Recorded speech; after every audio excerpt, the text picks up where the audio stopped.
Maintaining the cooking surface on your CPG Ultra Series chrome griddle is key to long service peak performance. On average, chrome griddles take 45% less time to clean than standard steel-plated griddles, saving you time and money.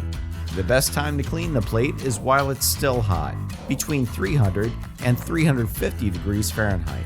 With a blade scraper, scrape at the grill surface to remove baked-on residue.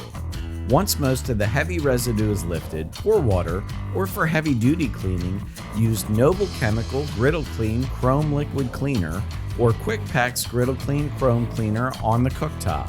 Scrub the griddle with a natural, non-scratching stiff bristle brush and sweep the excess water or cleaner into the trough at the base of the griddle. Wipe off and polish the surface with Noble Chemical Griddle Kleen Cleanser Polish Powder and a clean lint-free cloth.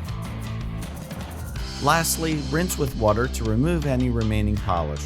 This quick and simple cleaning process ensures a long-lasting life, yielding optimal performance and saving you time and money.